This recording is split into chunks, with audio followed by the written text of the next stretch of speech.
Gemini rising. How you doing, Gemini? This is your reading for the Scorpio full moon that's happening on the 12th of May 2025, which happens to be today. Apologies for the delay in getting this transit out, but I work with 6-month cycles, so the predominant energy that's going to come through in this reading is going to serve you up to the Scorpio new moon.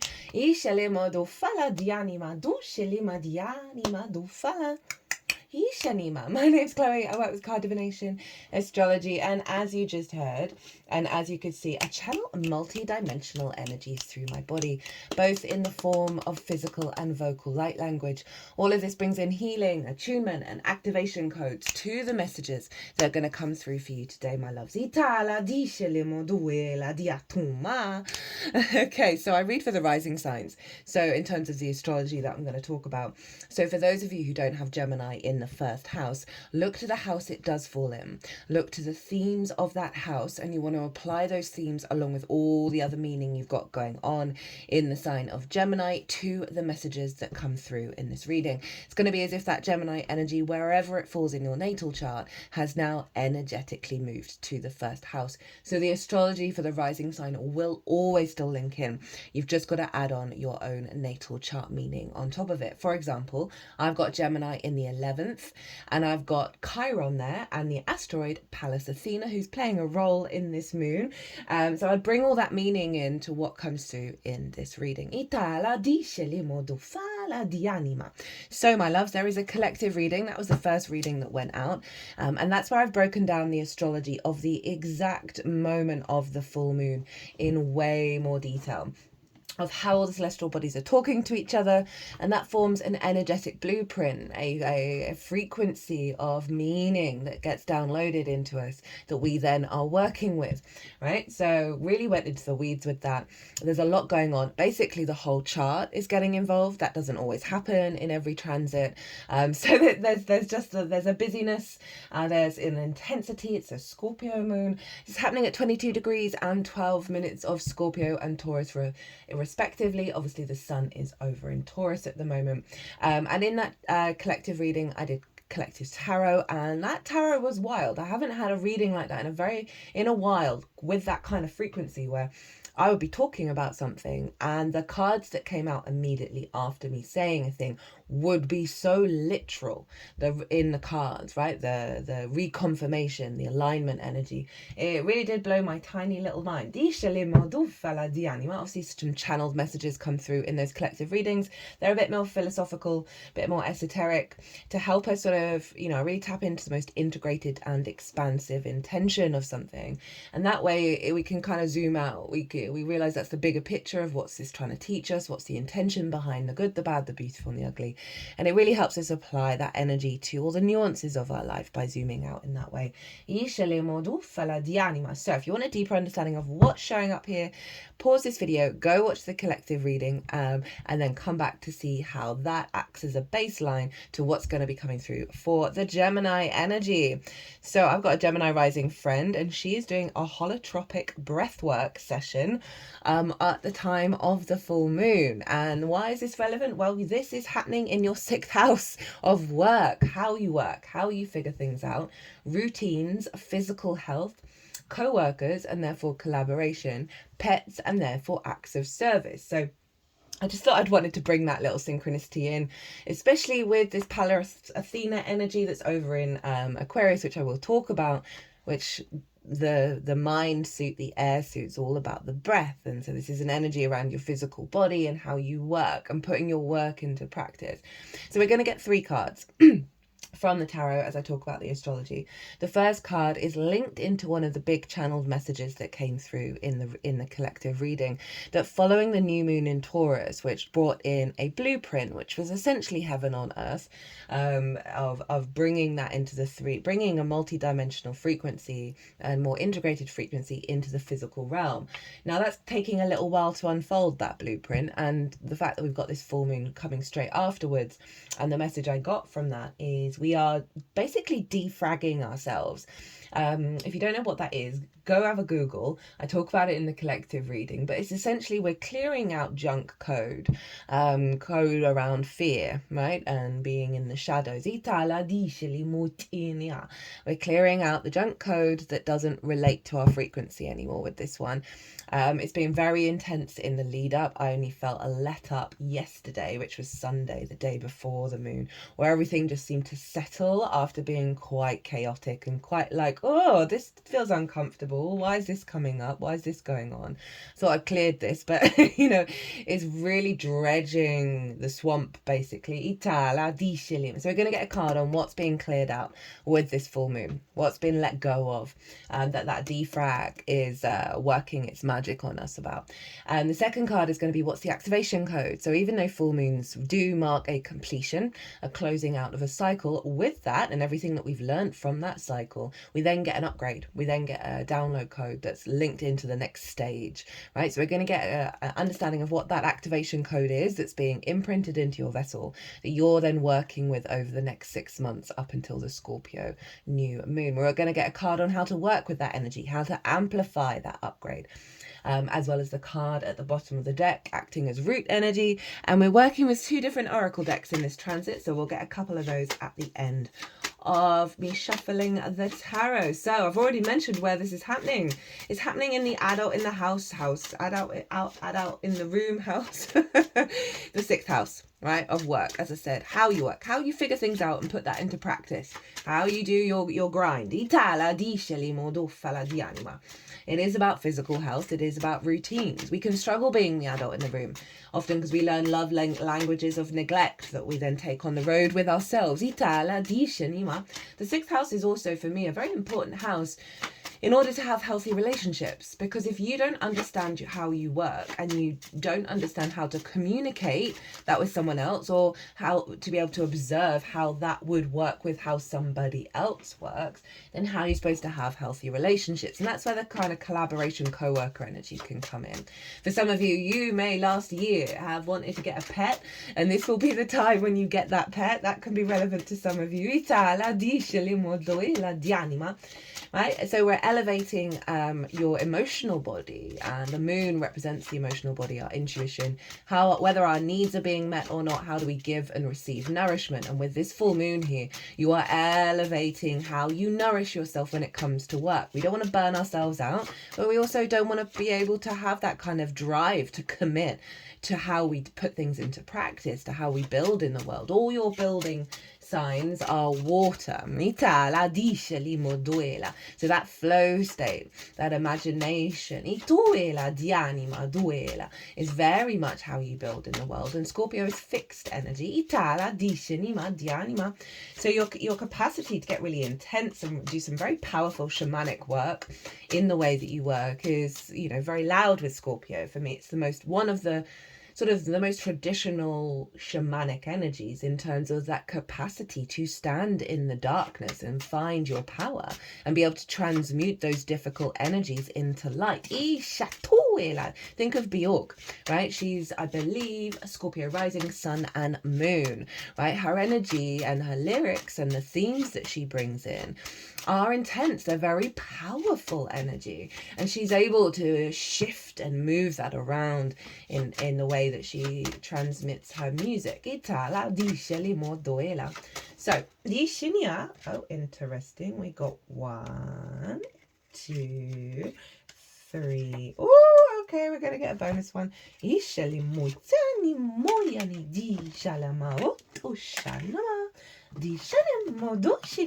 interesting. Nice tone to the channeling. So this can highlight what perhaps you need to.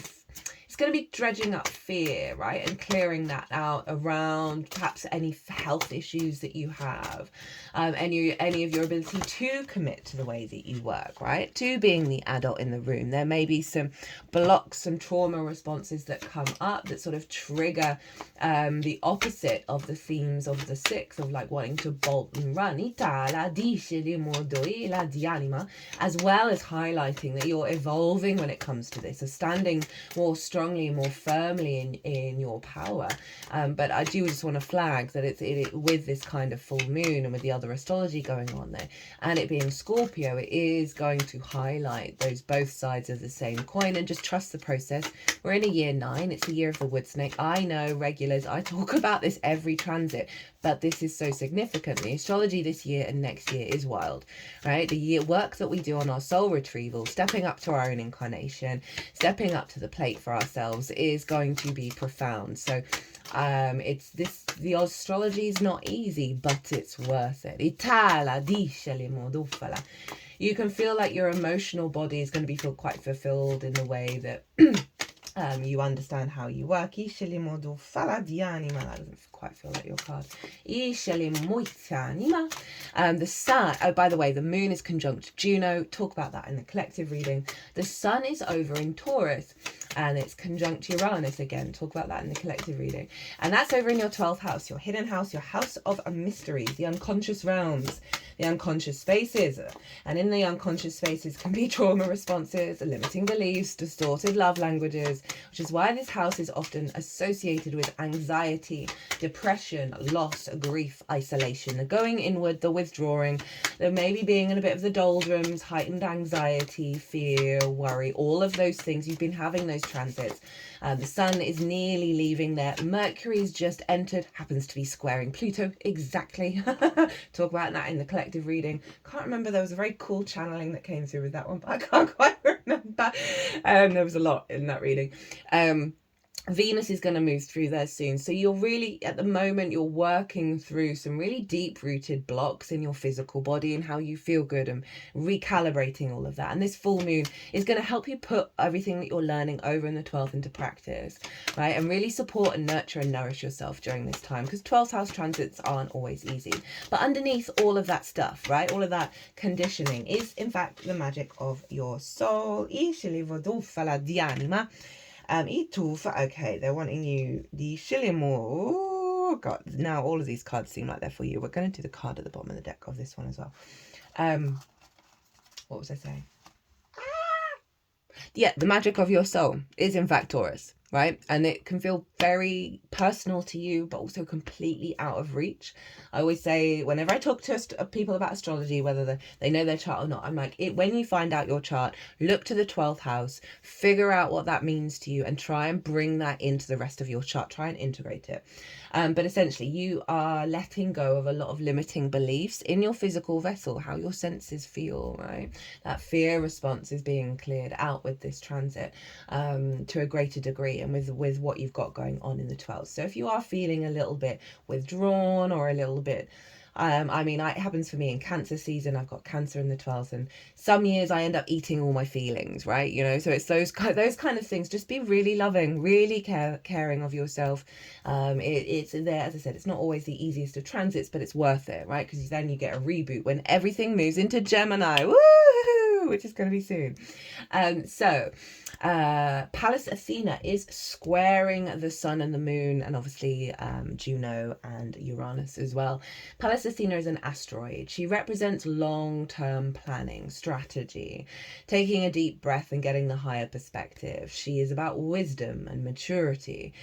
And she's been in your 9th house for a while now, right? Your 9th house is all about perspective, how you map yourself out in the world, your morals, your ethics, your philosophies, your connection to book, religion, source, nature, science. Looking at the other matrices around you and figuring out how you move through them. What matrix do you want to create? What is your belief system? It's also about some other things, but the main thing I'm getting with the Pallas Athena is she's been there a while. She's really helping you reorientate to the long-term incarnation, right? Rather than the immediate impulse. She's really allowing you to build an alignment with what serves you and your perspectives at your soul level, and how to put that into practice with the Scorpio energy for the long term, right? So there may be certain perspectives that you kind of felt were your ride or die.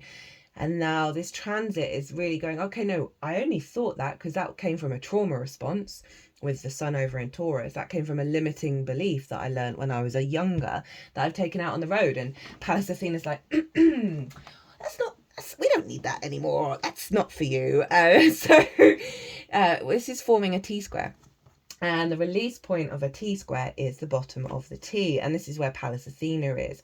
So there's a real sense of building and all of this shifting of what you're working with, processing, releasing, activating from that 12th house, building in the 6th, coming into a level of maturity, funneling out to you really having a longer term vision of how you want to then build with that higher perspective, with that universal truth over in Aquarius. Now, if you've got anything around 22 degrees of Leo, this will turn the T-square into a grand fixed cross. And this can feel very discombobulating. You can feel like you're being pulled in 4 different directions at once. Leo for you is your day-to-day, how you communicate, how you find meaning in your life, in the little things. And so if you do have things around there, if you do feel discombobulated, if you do feel overwhelmed, and you feel like all these different houses are pulling you in lots of different directions, center your energy, maybe do a bit of breath work, clear the scattered energy, clear the discombobulation without any intention. Don't set any intention, just to clear the energy, and then see what your instincts tell you to do after you've cleared that, of which house it's guiding you towards, which energy it's pulling towards. And the more that we do that, the more we're in our flow state, and the more we're able to turn that grand fixed cross from being a bit struggle bus to being a generator, because it's incredibly powerful to build with this energy. Really, really powerful, even if it may cause a bit of friction, a bit of conflict in first instance. Regardless of whether you've got anything around those degrees of Leo, the ruler of this moon, Mars, that's what I work with. That's the traditional way of looking at Scorpio, and that's how I've seen it show up in my practice, and that's what I work with, is if things show up, is over in Leo. So the beginning degrees of Leo, so it's not quite forming that grand fixed cross by degree, but that 3rd house of your day-to-day, how you find meaning in the day-to-day. You've got a lot of motivation, you've got a lot of drive, you've got a lot of energy to get things done in the day-to-day. I always find with Mars in the 3rd, you might be going on lots of short distance trips, you might be doing courses that involve your body, involve movement. Or you're figuring out, learning, you're communicating through your actions rather than sort of like what you're saying. It's a very strong energy to get stuff done in the day-to-day. I think the 3rd house is the gateway to enlightenment. It's called the house of the goddess, and this is where we bring those big picture philosophies up in Aquarius into our day-to-day, right, and put it into practice, finding the meaning in the washing up, right? The more we find meaning and depth and love and resonance in the small, tiny little things, the more that has a big impact on the bigger picture without us having to get too involved. So Mars is there, influencing this moon of your capacity. You may get some really bright ideas around this moon in terms of how you work and where you want to take it to the next level, and Mars will be helping you implement that on a day-to-day. This is a great time for the next 6 months if you want to take your game higher, right, if you want to step into a higher level of maturity and commitment to the way that you work, and you may have been struggling around that. Mars being in the 3rd, influencing this moon, means you've got a great opportunity to get a routine locked in on your day-to-day, in your little daily experiences with that combination. Now Venus, the ruler of the sun, is over in Aries, and Venus and Mars, the rulers of the sun and the moon, happen to be trine one another. This is a very harmonious aspect in fire signs.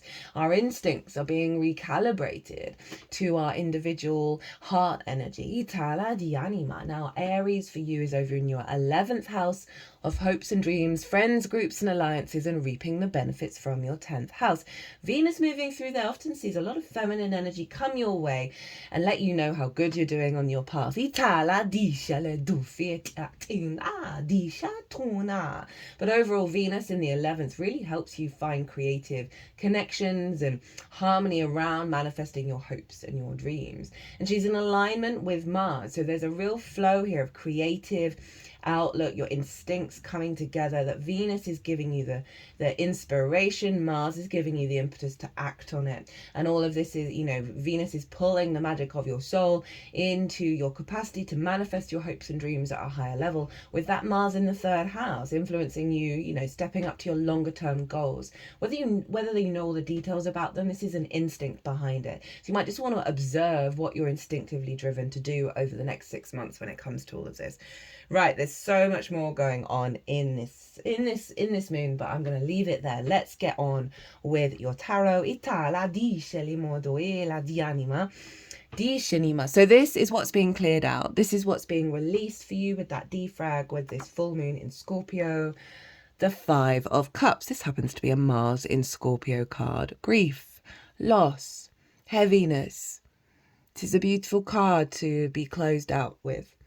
Right, this is looking at the 3 of Cups, that joy, that celebration, that abundance, that connection, not being there anymore, and really focusing on the loss of it, right, rather than the joy of having had it.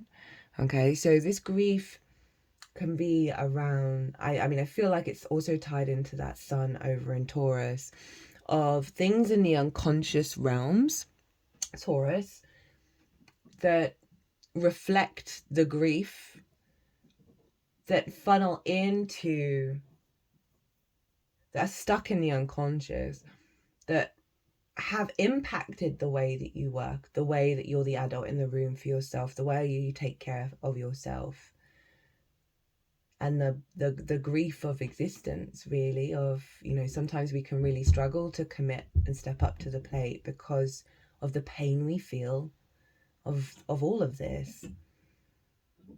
So there's a releasing now in the emotional body that's caused by the imprints in the physical vessel over in the sign of Taurus, that is being cleared out, right? It's being let go of.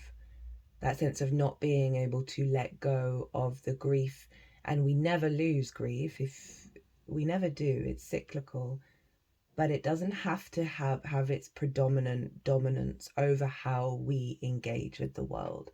And so this feels like a really big release that's allowing you to be more in a flow state, more in a state of union, because we've got the 2 of Cups there. And respecting and honoring your incarnation. It's almost like, it's like, oh no, I'm in now. Like, I'm fully into what's happening that in this 3D reality, and I want to work with it, and I want to build with it. Okay, notice my energy just went really different there, and I'm sending all my love out to you for those of you who might have lost someone, and that's always a very difficult experience. And we go round and we weave with it, and it changes and it shifts. And it's, as I said, it's not that you're not going to be not honoring those experiences. It's just they're not keeping you stuck anymore.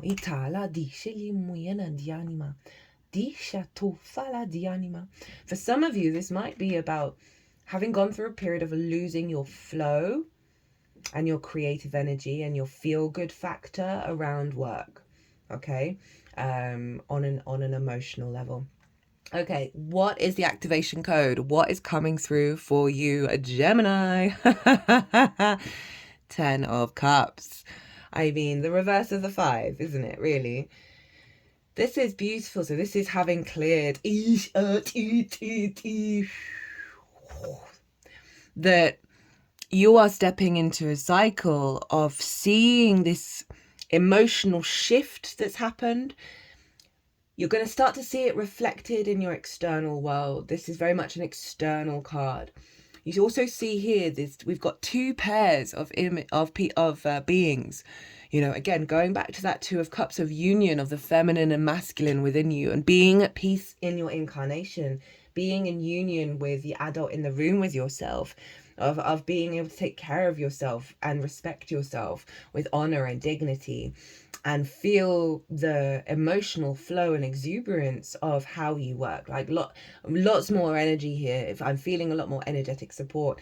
And so this is seeing your building energy outwardly manifest. For some of you, you know, I talked about healthy relationships. And the 6th house is for me very vital to how we have committed long-term integral relationships, right? And that doesn't have to be long-term in terms of time, but that sense of doing right by people, people doing right by you in the moment.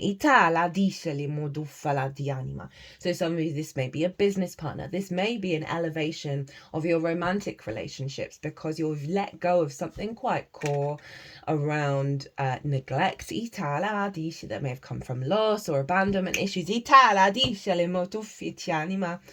Right, parental figures and all that, that is allowing this sort of happy building life to step in. This is a Pisces card, and that's your 10th house of life path, career. It's another one of your building cards. Sorry, building houses. They're all water. Right, how to work with this energy, how to amplify it. Oh, that was not in the reverse. I do apologize when I picked that out. This happened. This happened in who did I just do? Sagittarius. And there was a reason for it. There was a message behind it. Okay, I'm getting a little message with this, and then it's definitely in the upright because that's how I saw it. You got to let go of the fear that you do not have the ideas, that you do not have the inspiration, that you do not have the clarity. So they're wanting you to focus a little bit on the Ace of Swords being in reverse, right? Of the fear around not having that divine inspiration, not having the bright idea to take your work to the next level, that having the answers to all the solutions. And I think that is part of this process of really honoring, like, it's okay for me to be the Ace of Swords in reverse. It's okay to not have that answer. It's okay to not have that zoomed out perspective and make peace with it. And I think that's linked it partly into some aspect of this Five of Cups, of this sort of making peace with being stagnant. Because when you make peace with it, it's going to bring it into the upright. And that is when we sort of surrender to, okay, this is it. This is, well, not it forever, but this is okay. This, then we let go of conflict, and then that's when the inspiration comes through. Now this feels very much tied into Pallas Athena. You know, it's air sign, right? Over in Aquarius, of building. It's come up quite a lot where I've suggested maybe do some meditation work with Pallas Athena. Allow her wisdom to sort of vibrate through you, and then see what comes from it. So they are at the same time of acknowledge not being fully in this, and then allow because you're making peace with it, and therefore you're able to let go of it, and then be open to new ways of thinking, open to new ideas, new inspiration, that may come from all sorts of different places. And so they're wanting to stay open and curious. And it's helping you like recalibrate away from this by making peace with this in the first place. So far, the most consistent thing in all the readings so far have been aces, which I find very interesting. Okay, so you're getting a bonus. You're getting more than one bonus card, actually. Actually, no, I didn't do the rest of the Rainbow Brainskull, even though they all seem really relevant. So we've got the High Priestess and the Four of Wands. So again, this is going to a surrender energy, going to the sense of trusting that everything that you need is coming towards you. And sometimes that might be what you need is to accept that you don't have the things right now, and accept that you don't have the idea, and accept that there may still be a residue of grief still within you. And that is part of the process. The High Priestess really does want us to trust everything and be at peace with everything, because it then reconfigures reality to a pure flow state. So this is very intuitive. It is in fact the Moon's card. So there's something really around surrender, around control, fear around the future, expecting, things to always turn out not great, right? That's a very, understandable response of Scorpio, because it is fixed water, and it is that, that going into the darkness and finding power there, but also sometimes we can get stuck in the pit. My chart, the predominant water energy in my chart is Scorpio. My Venus, Mercury, Mars in Leo are all being pulled into Scorpio in the 4th, and they're being pulled in by Saturn or Pluto, and my moon and Jupiter over in Aquarius are being pulled into Scorpio. So I get it. I really do get that kind of, it can almost verge on the cruelty of taking away our peace. And it is just a hardcore way of us getting back to peace. It really is, of like, no, this isn't real. This is not real. But anyway, I digress. 4 of Wands, things to celebrate. Things to celebrate. Celebrate the little moments in your life. It leads to the bigger moments coming in. But this is about you having put in the hard work and there being things to celebrate at the end of it. So I really like this as the root energy of the 10. Right, there's a new alignment coming in that's allowing for more flow and more trust in what's going on. There's actually going to give you more energy to do the things that you want to do in the 6th house. I've found scrapping the to-do list, scrapping the anxiety of, oh, I should be doing this now, surrendering, and then seeing where your instincts take you. Remember all that fire energy, will actually surrendering it and then seeing what the instincts come through. You end up having more energy, more time to do all the things you want to do. So rather than being in this place of like, oh, I should have done these 3 things and that would have led to a happier outcome, right? There's a lot of ways of looking at this 5. So what have you got from Rainbow Brainskull, which is a deck that I first started using with the Scorpio new moon at the end of last year, because hey, the death card. So what have we got? We've got, I've always enjoyed enjoying things.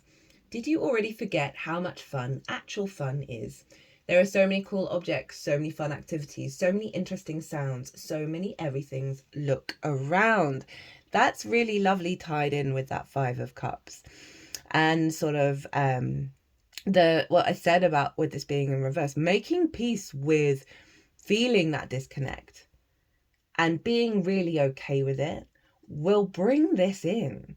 You'll stop being in conflict with it, which will mean that you're not shaming yourself or blaming yourself for anything, which then allows the brain to reorientate to, oh, I really like looking at that flower over there. That feels really nice.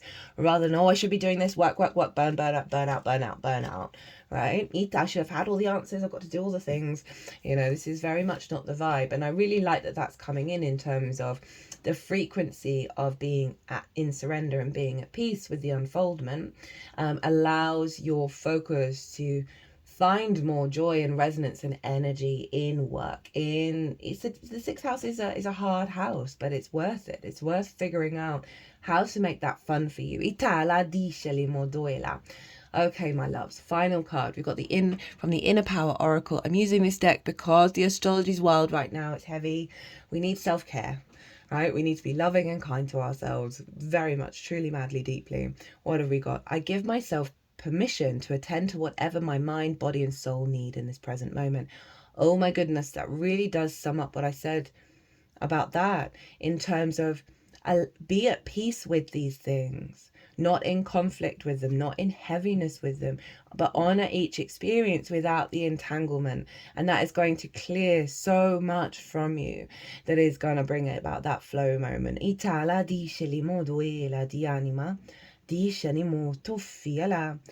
But I do want to say, then come back to this and be mindful about being in the pit for too long, right? Redirect the energy to something that brings you joy and celebration.